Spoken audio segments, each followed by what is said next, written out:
Edward Bond has been a controversial figure in British theatre for 15 years now. Some people make great claims of him, saying he's created an epic political theatre. Others accuse him of making crude and naive propaganda and assaulting the senses of his audience. Those accusations were originally made in the mid-60s when Bond's play Saved was first produced at the Royal Court in London. There was a scene of a baby being stoned. That stirred up a passionate and sometimes vitriolic debate about freedom and censorship in the theatre, and that debate certainly contributed to the demise of the Lord Chamberlain as the official censor of all stage plays in Britain. Since Saved, a play set in contemporary London, Bond's plays have gone into the past. His plays have become more directly political and his message much clearer, some say too clear. We wanted to find out why this had happened, and because so little of Bond's work has been shown on television, we made our extracts from his plays as close as possible to the author's intentions. We filmed them in a disused warehouse in London's Limehouse because it provided the kind of unspecific settings Bond prefers for his plays. Bond himself rehearsed the actors to get the kind of performance he feels his plays require. This, in effect, is a self-portrait, Bond as he sees his own work. I think the natural working class way to express something is in the theatre, actually. It's the one art that the working class have, even at home. Working class people have a vivacity, a storytelling ability, an ability to present things, which is very theatrical. So I think anybody who comes from the working class actually comes from a theatrical background, you see.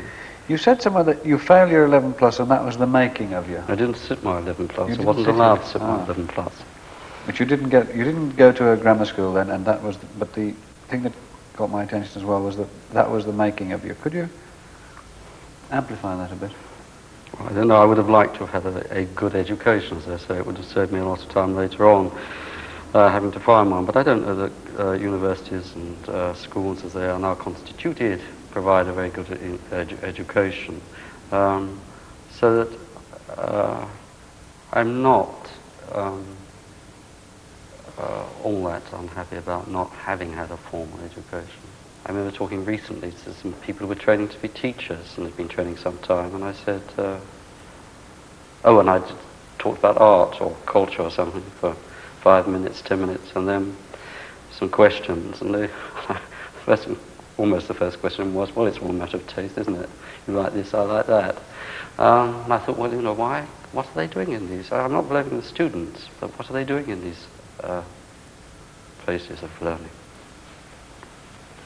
Avoiding really asking important questions about our world and the lives those students are going to live, what the purpose of education is about. Actually, we don't have a culture. This country hasn't got a culture. Western Europe doesn't have something you could call a culture, an appropriate and rational way of understanding experience and looking at the world and knowing what action to take in the world. We don't have that. We have curious little cliques of false sensitivity, post-Bloomsbury, or an absurd and decadent theatre. I mean, I'm talking about the theatre of the absurd. In an age of science, when we're changing the world, what seems to be the established art is sitting on piles of rubbish or in dustbins saying that life is meaningless. To do this to young people seems to me disgraceful. Well, not disgraceful, it seems dangerous. When Saved first appeared in 1965, it proved to be a strong reaction to the theatre of the absurd. It was an accurate and detailed picture of the people around him, the urban working class. In a South London home, a husband and wife have lived together without speaking for 10 years. Now they begin to talk to each other again.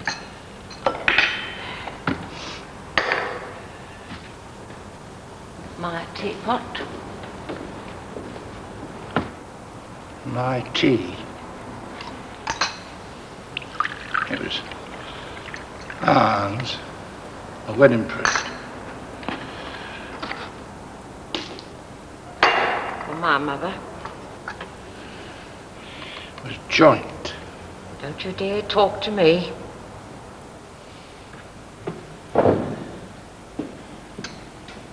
Some minds want boiling in carbolic. Soap's too good for 'em. Dirty filth. Worse.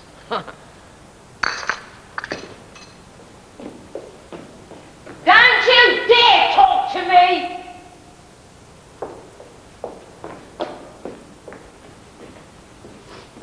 I'll just say one word. I saw you with your skirt off. You call me filth.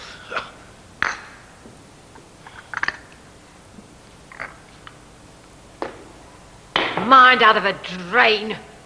I wouldn't let a kid like that touch me if he paid for it. I don't want to listen. There's been enough trouble in this house, now you want to cause trouble with him. Don't talk to me, you. You just want to start trouble like there was before. Middle-aged woman going with her own daughter's leftovers. After her age, making a spectacle of herself. Look at this. Like a child. Pity the poor lad, he wants his head tested. There'll be some changes in this house. I ain't putting up with this after today. You can leave my things alone for a start. All this stuff came out of my pocket. I worked for it. I ain't having you dirty in the kitchen. You can get yourself some new towels for a start. And plates and knives and cups. You'll soon find a difference. Don't you threaten me. And my cooker and my curtains and my sheets. You'll say something you'll be sorry for. Don't you touch me. To complete you again. Yeah. I could cut off your money tomorrow. Don't you raise your hand to me.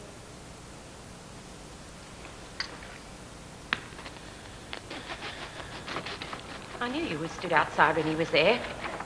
I heard you through the door. I'd have bet my life you'd come in. It's enough to be his mother. You must be hard up. Seen you stuck here long enough. You couldn't pick and choose. No, one was enough for me. No one else would put up with you. Well, I can do with that. You're not worth it. I saw your face when you came through the door. I know you of old, Harry. You'll go out of your mind one day. Yeah, well, I've had enough of you in the past. I'm not put up with your larks anymore. I'm too old. I want a bit of peace and quiet. Then why'd you come in? The pools was on the table. You're a spy. You've been sniffing around ever since. I ain't putting up with your dirt. You can bloody well stay in your room. Christ. It's them. I haven't sunk so low that I'd trouble you. You jealous old swine. What, a bag like you? He don't think so. I could have gone to bed and I will next time he asks me. Well, now he's had a sniff of you. He'll be off with his tail between his legs. Oh! Hope you die. Blood. Use words to me. Blood. Mum? What's that? Doctor. Get me wedding present. Him. Blimey, I'm scalded. What's happening? She tried to murder me. Oh, you little liar. Are you all right? You saw her. He went mad. It's only a scratch. What's he done? He's all wet. Swat me. Why? Doctor. There's nothing wrong with him. I'm scalded. I hardly touched him. He needs a good thrashing. Get a towel. I'm not allowed to touch the towel. I kept this 23 years. Look what he's done to it. What happened? Nothing, that around. He called her a bag. Nothing, I better be off to work. That gives me cards. Get him up to bed, put the kettle on. You can all do with a cup of tea. What made you start talking? You heard him call me a bag. He went mad over catching you last week. You'll have to wash that cut. It's got tea leaves in it. Oh, last week. He's filth. Asked him. What happened? Nothing. I was cutting bread and she went for me. I knew it was you. What's he done? Nothing. Filth. I found them both. No. Yes, she's got her here. She had her clothes up. No. Bloody fool, you bloody fool! No, Phil, they'll kill him. No, what's happening to her? Him and her. There's nothing left but rows. It was the obvious thing to write about. It was the sort of society I'd grown up in, the sort of background I then knew. It seemed to me to present important problems for society. It seemed to be important to talk about that situation. What problems would you say it was dealing with? Well, I think we are a society which is off the rails, if you like, a society which is in many ways collapsing, and play deals with the symptoms of that collapse, not so much with the causes. I couldn't have explained a lot about the characters when I wrote the play.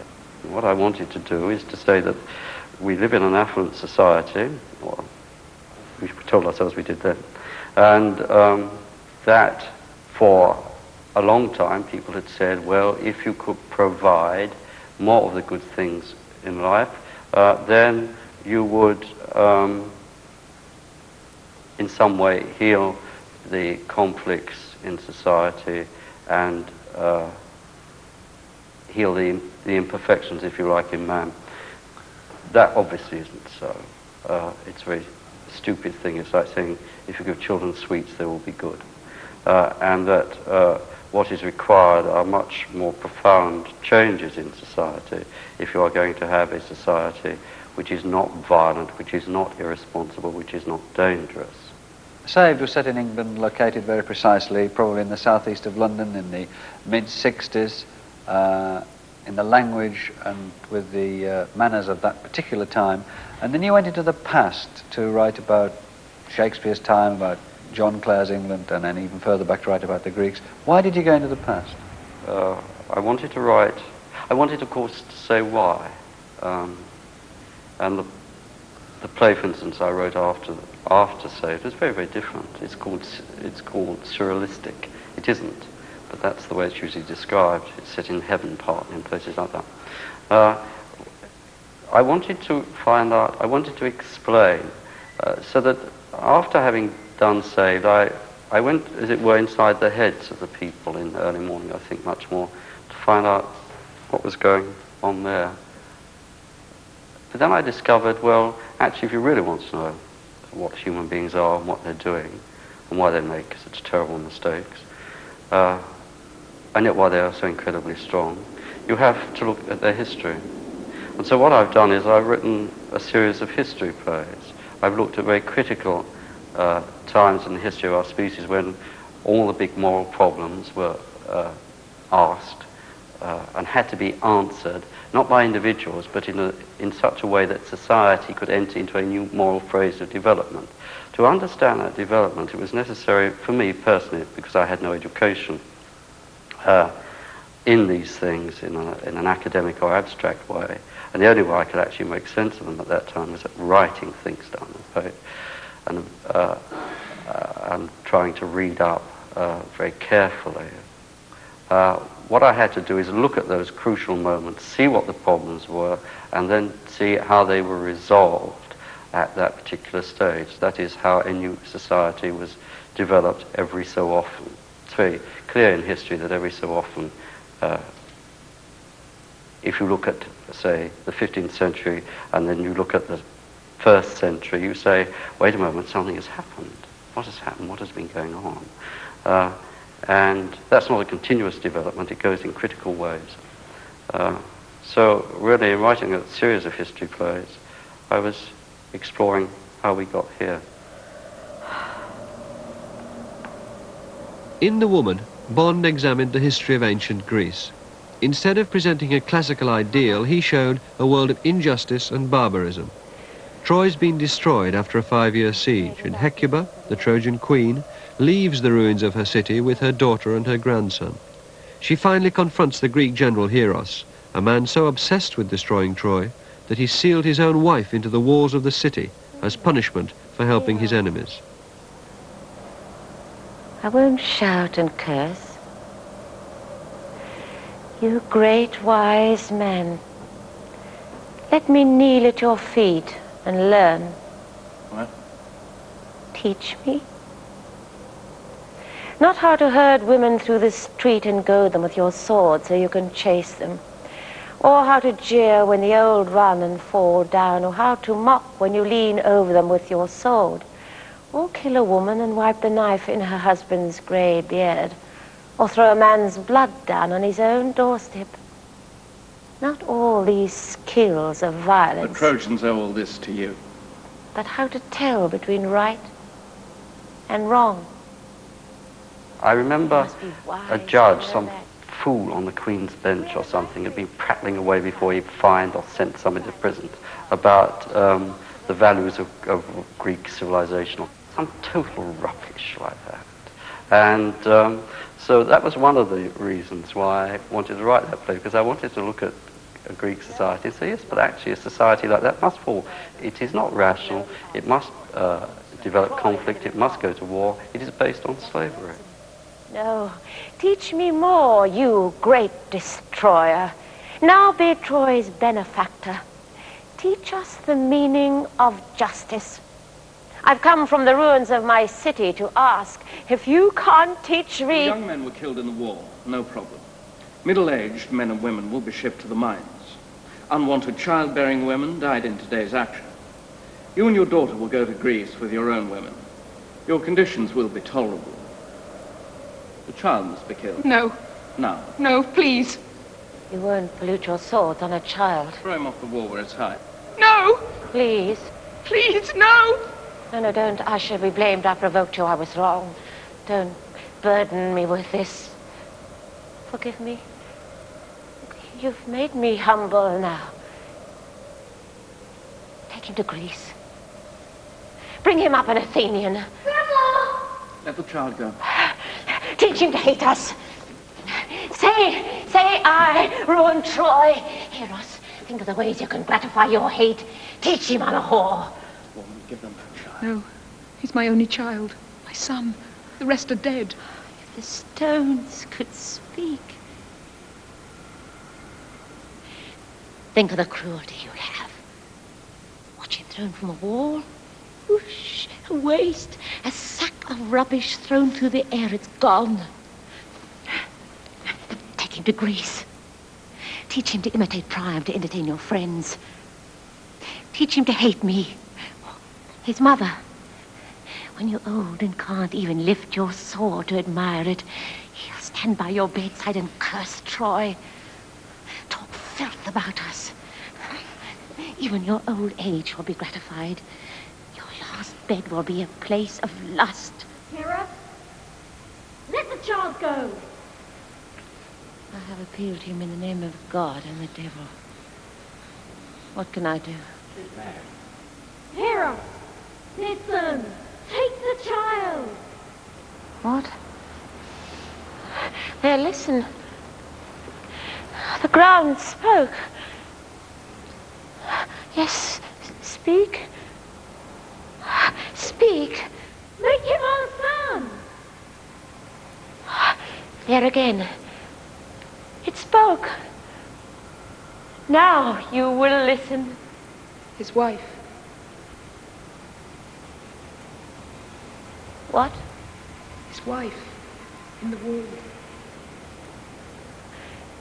His wife. In there.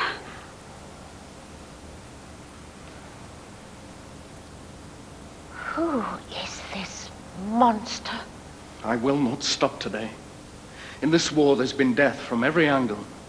We all saw it. Now you. He'll die, and you'll see his body. Now that is a simple lesson. And I have learnt it. Stop her! Let her go! Find a beam and hang yourself! Did you leave a beam for her? Be patient. Wait 1 minute so that you have time to think. No!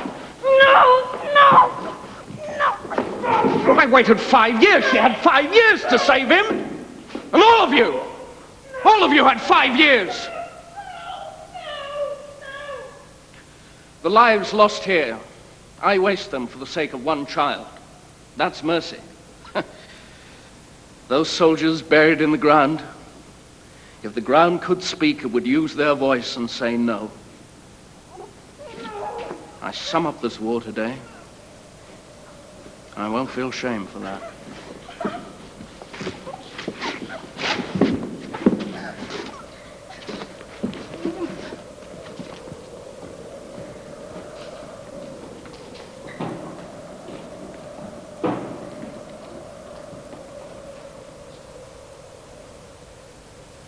his father was killed, he's often played at soldiers with his friends. They pretended to die on the wall. Let me go to him. Please. My little boy with the strangers. He's not used to being handled roughly. Let me kiss him once, while he can still see me. Not when he's dead. Let me stroke his hair. Please.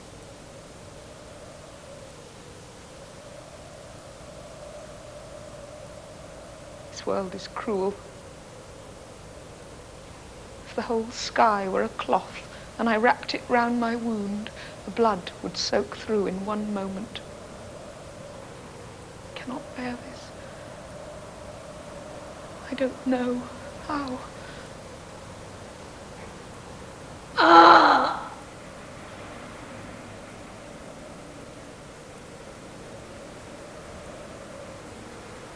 Queen. Queen. Show him my face. Women, point me out. The man who killed my son. Look. Look. The Queen has blinded herself. Who's there? Show him my face. Let that man see my face. Fetch that man-child to my feet and make him see my face. Bitch! What? I see him in my head.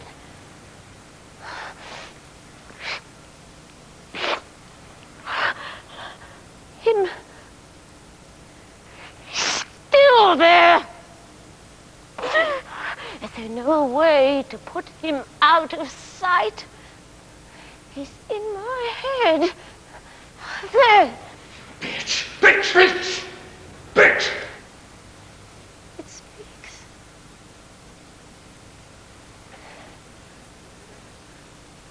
I see. This eye. All of you. There. Charlotte! Where is my knife? I have one eye. Quickly! My courage will go. I must be blind. Bitch! Bitch! Take her, bitch! All of them, the ships! Burn the city! Now! Now! Men to the ships! Burn it! The Parthenon is a monument to slavery.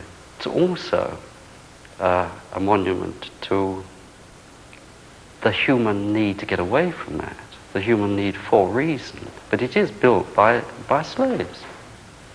Just as much as Hitler could have used slaves to make rockets.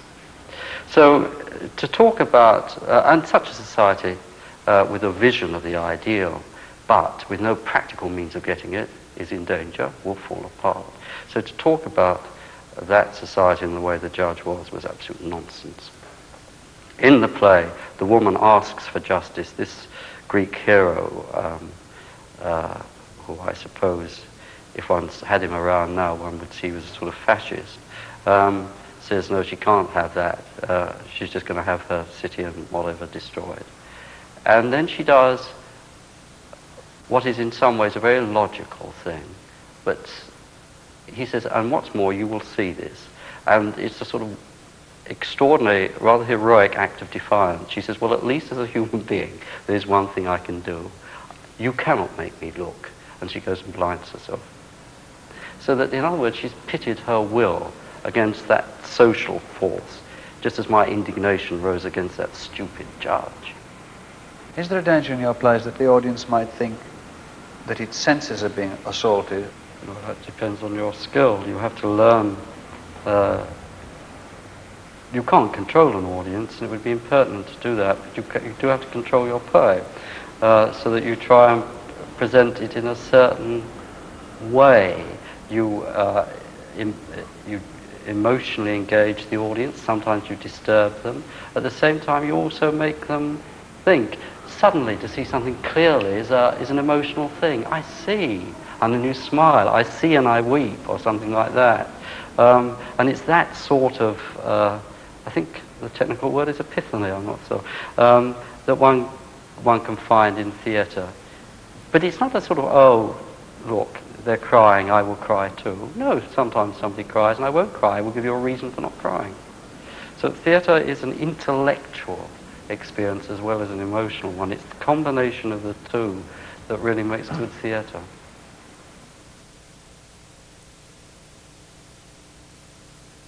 Which political tradition do you belong to? Is it the British radical Labour tradition, or is it Marxist? Marx. And therefore you presuppose that there will be some sort of revolution?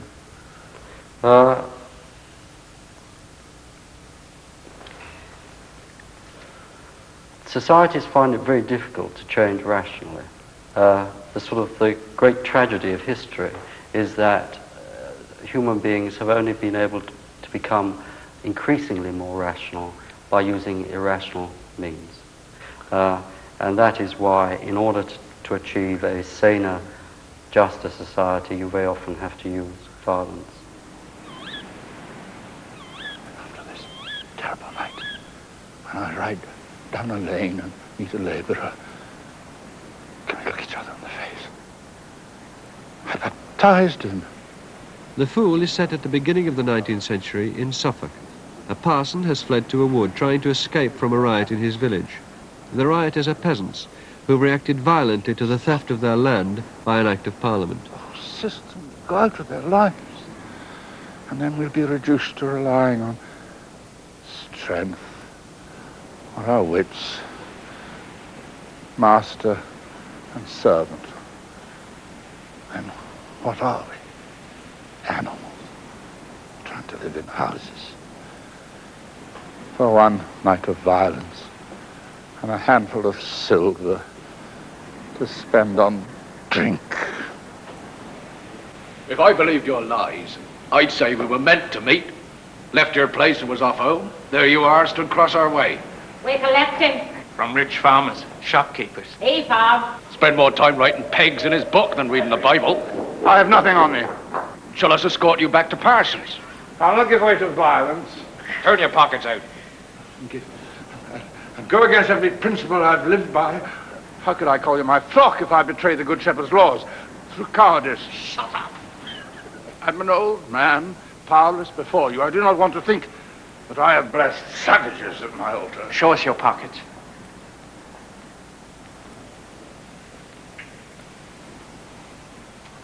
Silver in this pocket.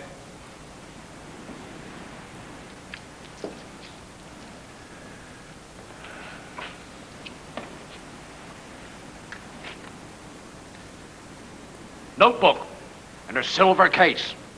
Corn prices in that. Silver pencil. Gold ring.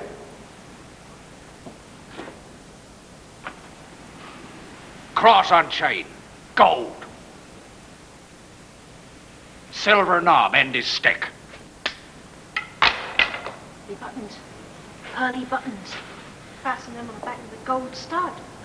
Show you how that's done. Aren't you ashamed? No, I aren't ashamed. I'm ashamed I can't feed my kid. Let me. That's it. I'm ashamed I work in Parsons Field and crawl home like an animal. I'm ashamed the sweat roll off me while you get fat. That's I'm fine. ashamed to go to sleep with the dirt out your fields in my hands every night. I've got one. I'm an old man. Get his collar. Get his shoes. Get his coat, get it off. Oh, God. Look down and judge. Under that, he's same as us. You cold now. Take his shirt. Get it off. Off! Off! Pull it off. Pull it off. Mine? That's hers. I love it. Pull it off! Your flesh cold now, boy. If I did put my fist in your face, don't like my fist waving your eye. Have a fist stuck in my eye every day. More clothes under that. Walking shop. Vest off. Get that off! Let's see his flesh. Off.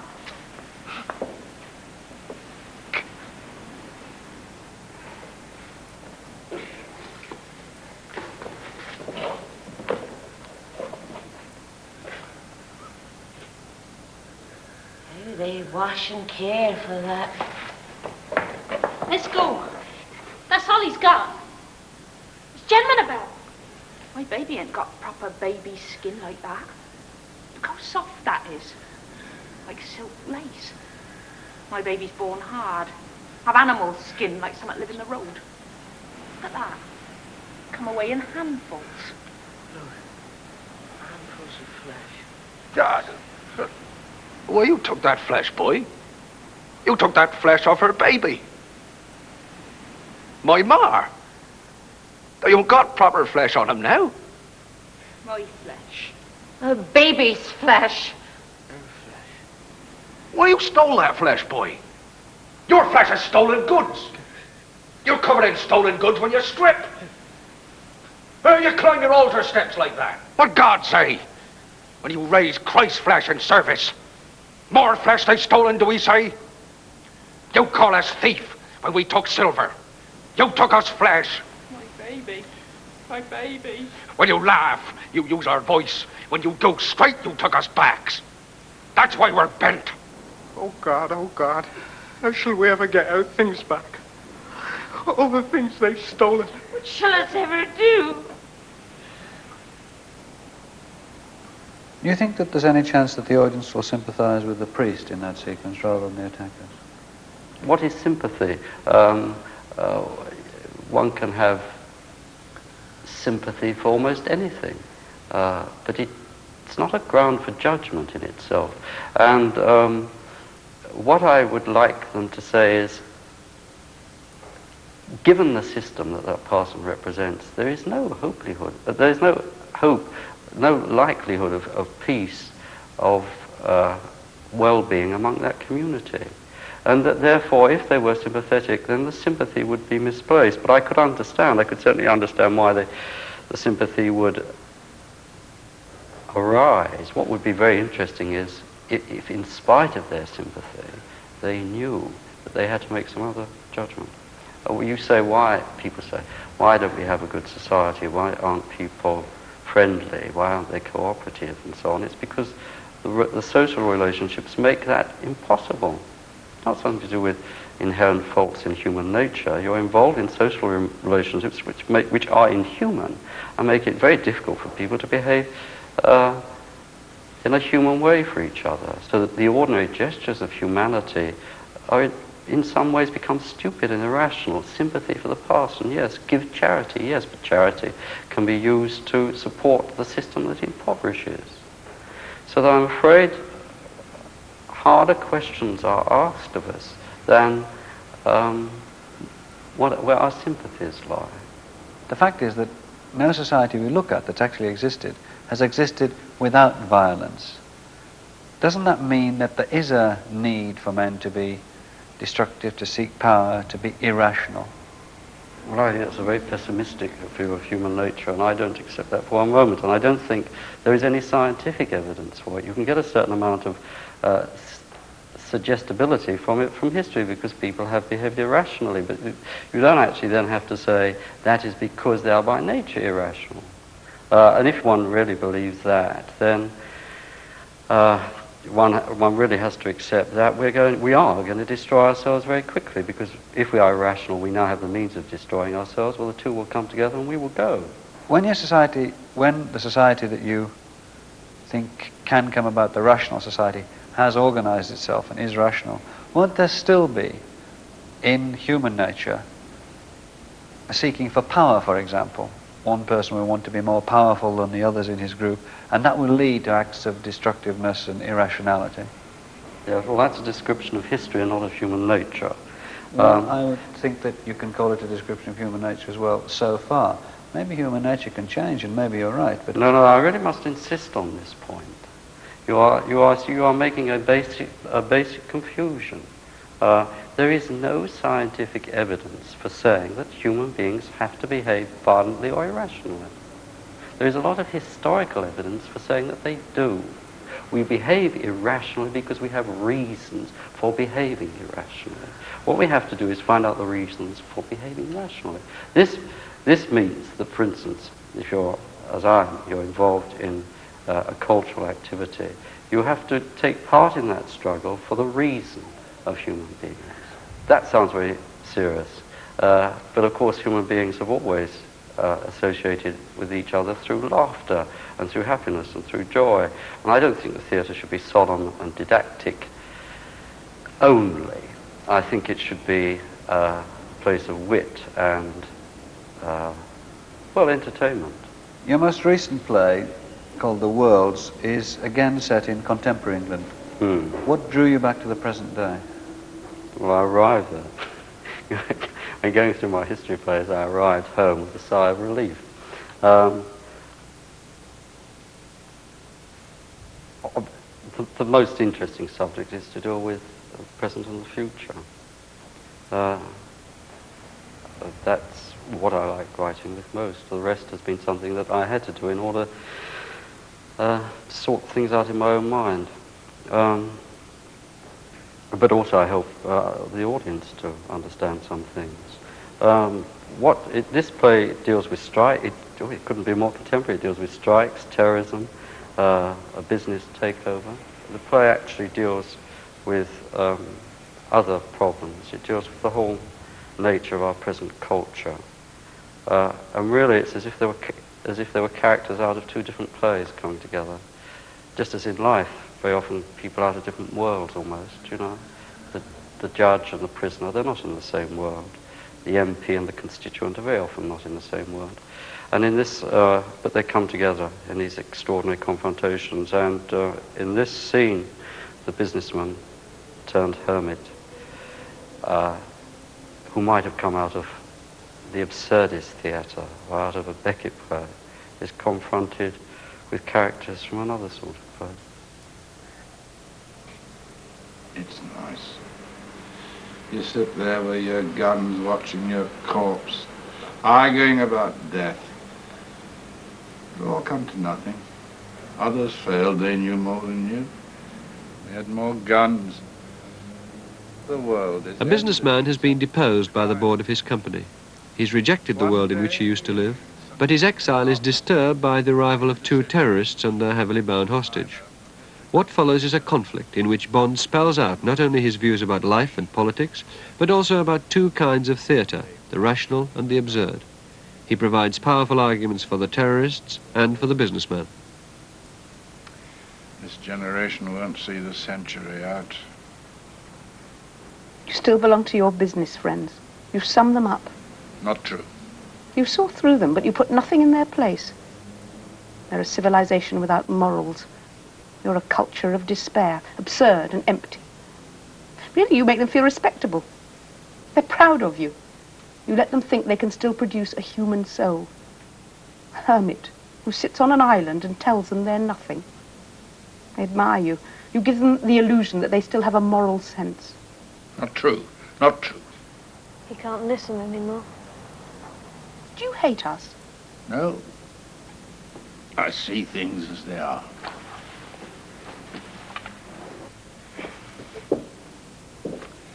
Look at you. Mankind through the ages. A clown with a gun, an idiot with a stick.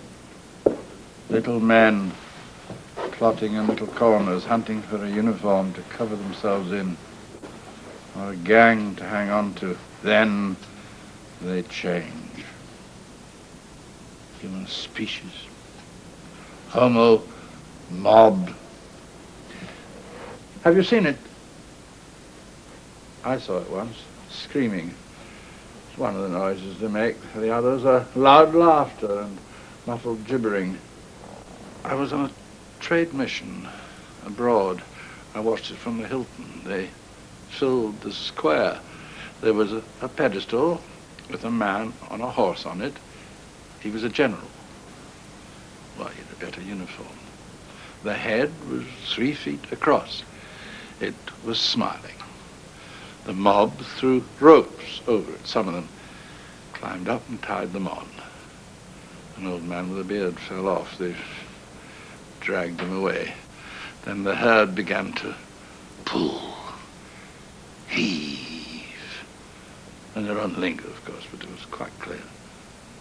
Heaving together, as if the sea was vomiting, until it toppled and fell on them. There was blood. They broke it up with hammers and stones. They almost became silent. The head came off. It was still smiling. They sawed the legs off the horse and they tore the man apart. The head rolled away into a corner of the square and smiled at them. When I came back, after a few years, there was a new statue on the pedestal of somebody else. The new government hadn't got much money, so they had to use as much of the old statue as they could. The head was the only thing that was left, so they took it out of the corner of the square and they stuck it on top of a new uniform. It was still smiling. Now you come along to save the world. No, I don't hate you. Oh, one thing, your voice. The human voice still pains me. One day, the world will be silent. Peace after the last shot. Only the sound of trees. Listen, there are two worlds. Most people think they live in one, but they live in two. First, there's the daily world that we live in, the world of appearance. There's law and order, right and wrong, good manners. How else could we live and work together? But there's also the real world, the world of machines, power, buying and selling, working. That world depends on capital, money. Money can do anything. It gives you the power of giants. The real world obeys the law of money. Behind our apparent freedom, there's this real slavery. In the apparent world, anyone can choose to be moral, but morality never touches the real world, never changes it. The real world follows its iron law. So, we get rid of diseases, plagues, we eat more, we live in better houses, we're less cruel, there are no executions. But at the same time, it gets worse. Violence, vandalism, fascism, weapons, diseases from test tubes. Men run camps of mass murder and sing Christmas carols.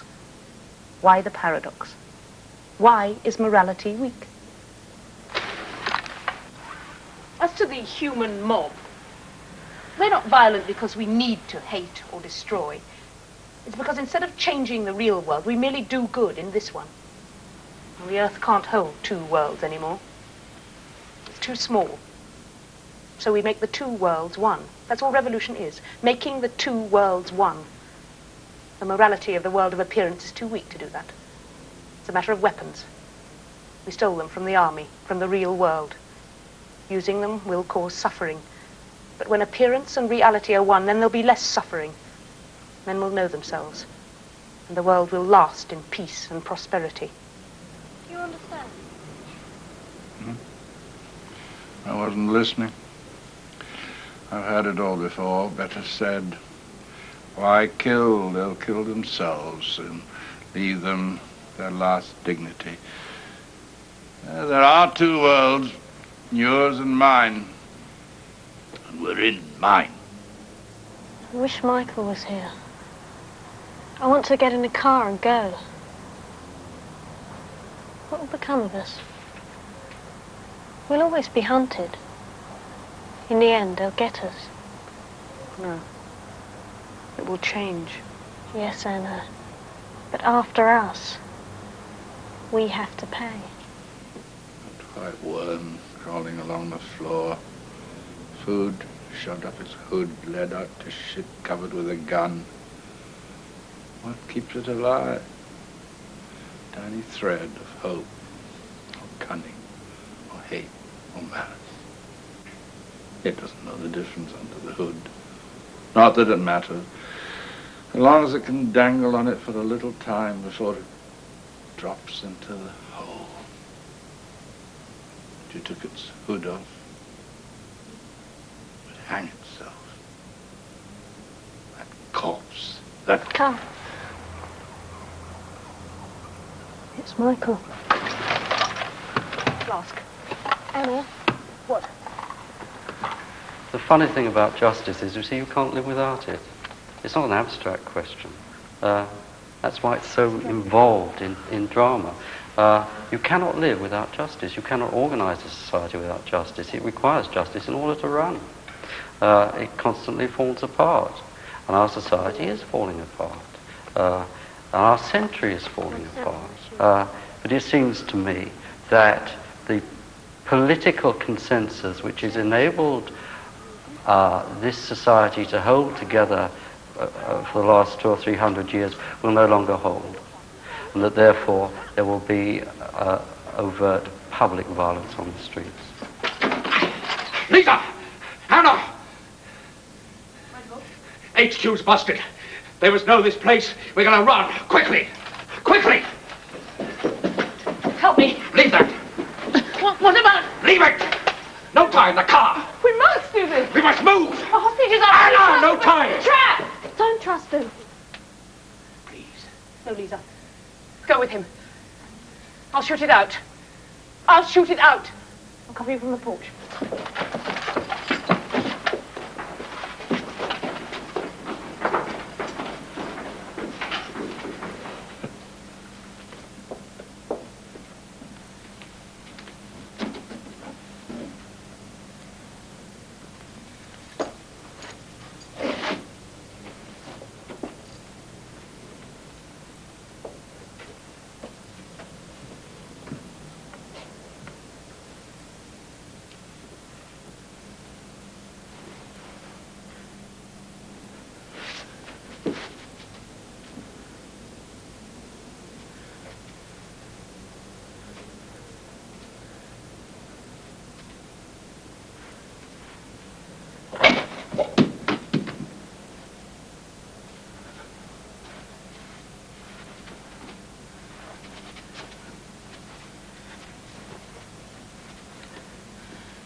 I think one has to create a new theatre in which it is possible for us to use conceptual understanding in a way which doesn't make the audience think, oh my God, here comes the lesson. That I've got to switch off and I've got to listen to that, because you can't approach an audience in that way. They would find it difficult to understand, and it's not a necessary thing to do. I think that our theatre is really not yet good enough for our time, in the sense that I think Shakespeare's theatre, for instance, is very good for the Renaissance, and the Greek theatre is very good for Greek society. We have not yet developed a theatre which actually speaks to us with sufficient immediacy. We have to find new ways, new techniques. They're not necessarily sort of sensational things, like everybody taking their clothes off and running around the stage bare, which is a limited theatrical experience. It's a profounder, a more difficult, a more interesting experience, which certainly one person couldn't develop, but might be developed by a generation of younger writers who I think are coming along now. I think the writing situation in the theatre in this country is very, very good, simply because some freedom has been given. In the immediate terms, I mean, theatres will close down because of scarcity and so on, and we've got to fight that, but still there is a generation of younger writers who I think will be able to find a way of helping us to talk to each other so that we can see what we are and have it proved to us, not abstractly but ideas, but can see those ideas proved to us every day on the street. Extracts from the work of Edward Bond. The Royal Shakespeare Company are reviving Bond's play The Fool at their studio theatre, The Other Place, in Stratford-on-Avon this July. And towards the end of the year, Methuen are publishing the first full-length study of Bond's work by Malcolm Hay and Philip Roberts. Next week, Yehuda Menuhin, Stefan Grappelli and Kingsley Amos. Good night.